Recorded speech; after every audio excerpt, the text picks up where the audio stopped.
Imagine a country where the government can no longer provide basic services, police and courts disappear, hospitals and schools close down. This is the stark reality of a failed state. When a country collapses, chaos often follows. People struggle to survive amidst violence and uncertainty. But even in the direst circumstances, something remarkable happens. The economy doesn't simply vanish. It transforms. People are incredibly resourceful. They find new ways to buy, sell, and trade. This is the story of how economies adapt in failed states. We'll explore 4 countries grappling with these challenges: Somalia, Venezuela, Syria, and Libya. Each nation offers a unique glimpse into the economics of survival. We'll see how ordinary people navigate extraordinary circumstances, and we'll uncover the ingenuity that allows them to endure. Somalia's government collapsed in 1991, plunging the nation into decades of civil war. With no central banking system, the Somali shilling became nearly worthless. Yet the Somali people found ways to rebuild their lives and their economy. One key to Somalia's economic survival is the Hawala system. Hawala is an ancient form of money transfer based on trust. Somalis rely on a network of trusted brokers to send and receive money both domestically and internationally. This informal system operates outside of banks and traditional financial institutions. More recently, mobile money has revolutionized Somalia's economy. Services like M-Pesa allow people to make payments, transfer funds, and even access microloans using their mobile phones. This technology has been particularly transformative for women and those in rural areas, providing access to financial services where none existed before.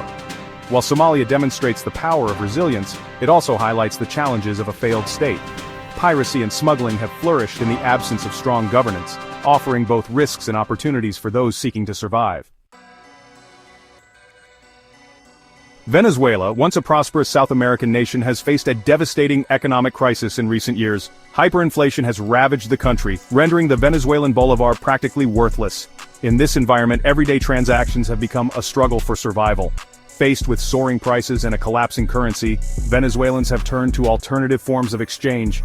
The US dollar has emerged as a de facto currency, offering a semblance of stability in an otherwise volatile market. Cryptocurrencies like Bitcoin have also gained traction, providing a decentralized and potentially more stable store of value. Bartering has become another common practice, with people exchanging goods and services directly. Social media platforms like WhatsApp have become virtual marketplaces connecting buyers and sellers across the country. These informal networks demonstrate the adaptability and resourcefulness of Venezuelans in the face of economic hardship. Syria's decade-long civil war has shattered the country's economy and left its people grappling with widespread poverty and displacement.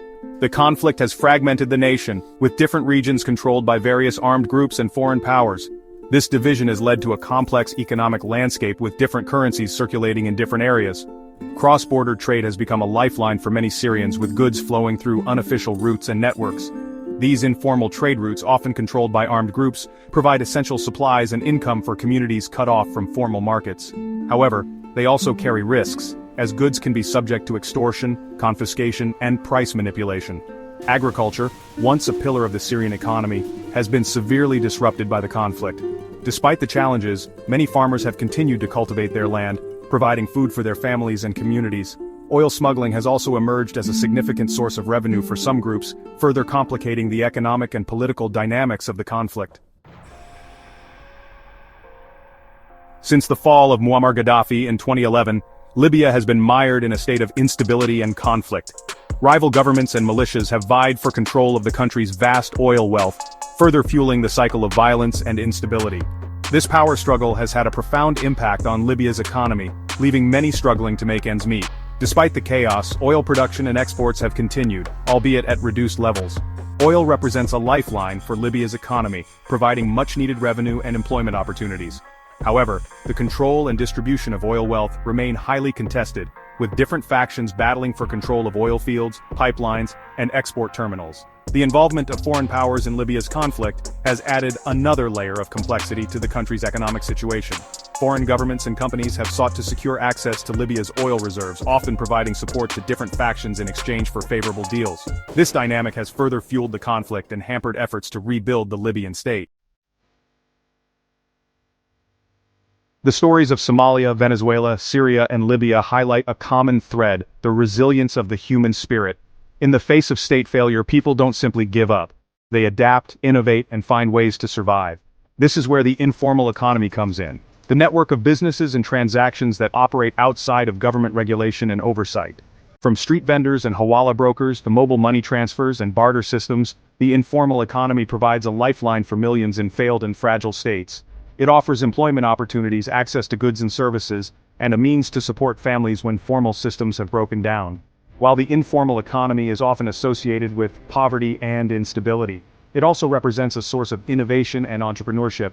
It showcases the ingenuity and adaptability of people striving to create a better life for themselves and their communities. The Economics of Failed States is a story of both challenge and resilience. It reveals the fragility of human institutions and the enduring power of the human spirit. When governments collapse and economies crumble, people find ways to adapt and survive. From the bustling markets of Mogadishu to the WhatsApp barter networks of Caracas, we see the ingenuity and determination of individuals navigating extraordinary circumstances.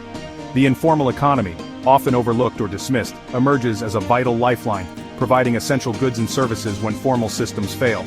The lessons from these countries extend far beyond their borders. They remind us that economies are not simply abstract systems. They are ultimately about people.